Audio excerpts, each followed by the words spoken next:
बांदा चित्रकूट लोकसभा प्रत्याशी आर.के. पटेल के समर्थन में बांदा पहुंचकर यूपी के मुख्यमंत्री योगी आदित्यनाथ ने जनसभा को संबोधित किया।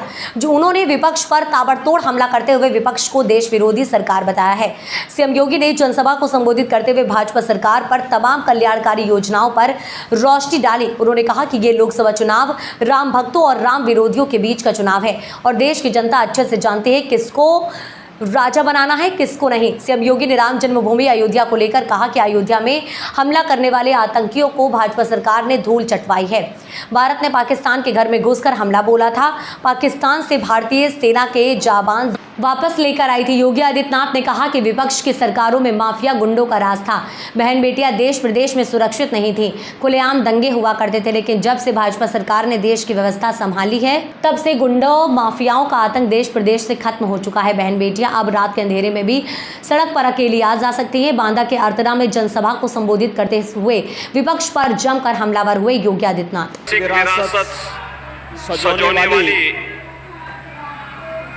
महारानी दुर्गावती के शौर्य की साक्षी महर्षि वामदेव की तपोभूमि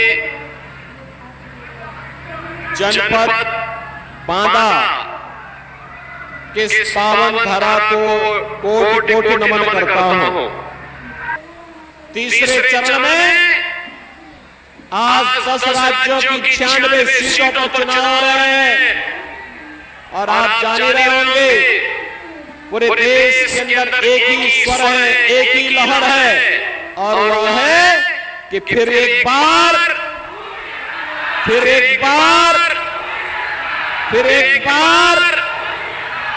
मोदी सरकार का। बहनों और भाइयों, मोदी सरकार लोग क्यों लाना चाहते हैं? देश के अलग अलग राज्यों में जब हम जाते हैं तो जनता जनार्दन एक ही बात कहती है और कहती है जो राम को लाए हैं, जो राम को लाए हैं, जो राम को लाए हैं।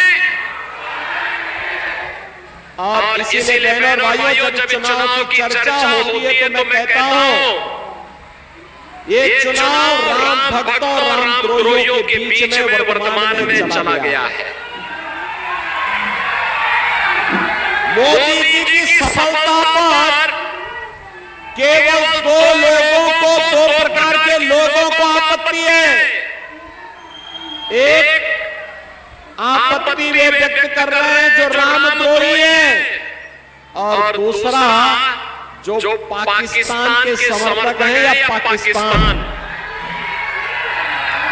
बाकी पूरा हिंदुस्तान मोदी में हो चुका है और मोदी लहर आज के बाद सुनामी बनने की ओर अग्रसर है और उसी सुनामी में आपको भी अपने साथ जोड़ने के लिए मैं एक बार फिर से आपके पास आया हूं। बहनों और भाइयों, आज जब हम बुंदेलखंड की बात करते हैं, बना लो फिर रोटी हमें नए भारत का नया उत्तर प्रदेश और नया बुंदेलखंड भी दिखाई देता है। अब तो बुंदेलखंड बदल गया है। आप सोचो, ये समाजवादी पार्टी के लोगों ने यहाँ के युवकों के हाथों में तमंचे पकड़वाए थे और हमने यहाँ के नौजवानों के हाथों में टैबलेट पकड़वाने का काम किया है। टैबलेट, अब टैबलेट से स्मार्ट युवा और स्मार्ट युवा से डिफेंस कॉरिडोर का सपना साकार हो रहा है चित्रकूट में।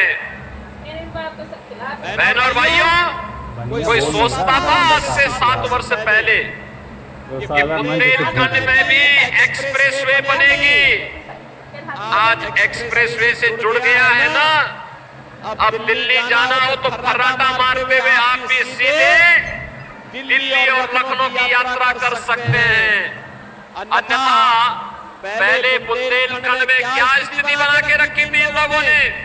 यहाँ के संसाधनों को लूटते थे। बुंदेलखंड को, हमारे बुंदेलखंड को, बांदा को, चित्रकूट को बदनाम करते थे और यहाँ के लोगों को प्यासा तड़पने के लिए छोड़ देते थे। आज तो हर घर नल की योजना, अपने अंतिम चरण में चल रही है ना। हमने कहा था हर घर नल की योजना से बुंदेलखंड को संतृप्त करेंगे। हमने कहा था बुंदेलखंड में विकास की वह हर योजना लेकर के आएंगे जिससे बुंदेलखंड वंचित था। और आज बहनों और भाइयों अपार संतुष्टि होती है बुंदेलखंड के विकास करने के लिए, क्योंकि हमारे प्रभु राम को संकट के समय आश्रय दिया था चित्रकूट ने, बुंदेलखंड ने। इसलिए उसके प्रति मोदी और योगी कृतज्ञता ज्ञापित करने के लिए विकास करा करके यहाँ के नौजवानों के चेहरे पर, यहाँ के अन्नदाता किसानों के चेहरे पर, यहाँ की माता और बहनों के चेहरे पर खुशहाली लाने के लिए पूरी प्रतिबद्धता के साथ कार्य करना चाहते हैं। बहनों और भाइयों, आज ये नया भारत है। नया भारत एक तरफ दुनिया के अंदर मोदी जी के नेतृत्व में भारत का सम्मान बढ़ा रहा है, दूसरी तरफ सीमाएं भी सुरक्षित हुई हैं। अब कोई दुश्मन देश भारत के अंदर घुसपैठ नहीं करता है।